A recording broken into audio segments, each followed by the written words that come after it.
हे गणपत बजाते रहना यार। कटी कैसे रात तुम्हारा फेवरेट सॉन्ग कौन सा है? तोर बिना जिया नहीं जाएगी रे। नाम तो आपने सुना ही होगा, सुरेंद्र धुर्वे समनापुर। अच्छा,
बहुत लंबी है और काट के थोड़े संगे है।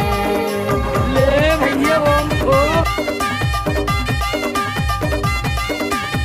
क्या नाम है आपका? डीजे सुरेंद्र धुर्वे समनापुर वाली। अच्छा, अपुन जैसे टपोरी को क्या मालूम, साला प्यार किस चिड़िया का नाम है।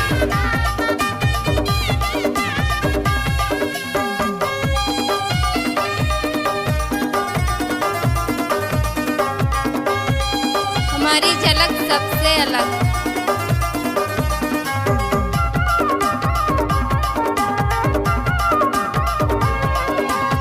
हाय दैया,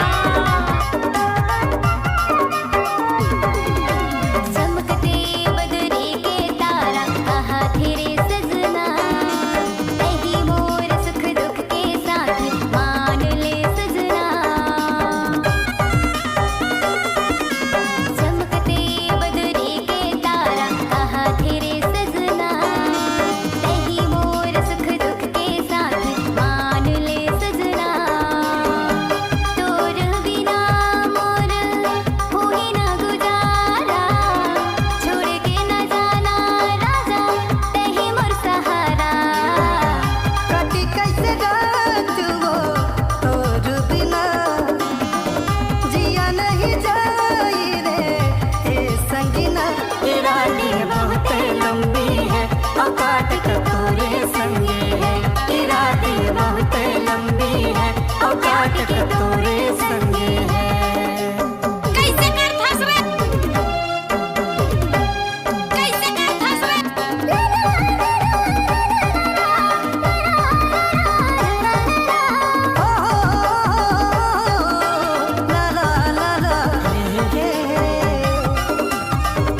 अपुन जैसे टपोरी को क्या मालूम, साला प्यार किस चिड़िया का नाम है। क्या नाम है आपका? डीजे सुरेंद्र। अच्छा, तोला धूप लागे रानी रे मोला छा बना लेना। तोर खुशी के खातिर पगली रे दुनिया से लड़ा लेना। ते मोर हीर मैं तोर राजा आना मिल के कर लेते वादा। तोर बगैर कौन और नहीं है रानी रे। ते मोर हीर मैं तोर राजा आना मिल के कर लेते वादा। मैं हो प्यासा तय पानी बन जा जो ही रे। कटी कैसे रात वो तोर बिना जिया नहीं जाई रे। ए संगीना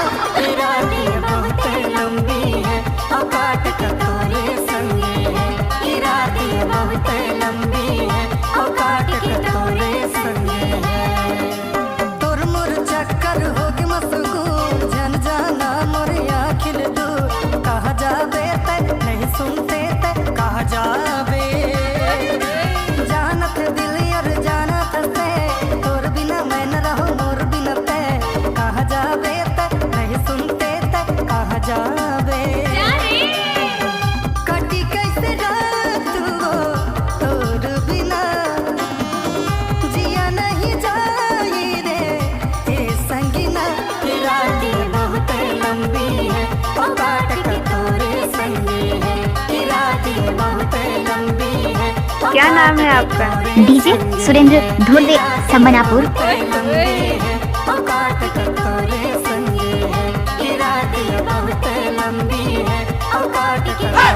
क्या कैसे लगे? टाइम लगते है ना वो।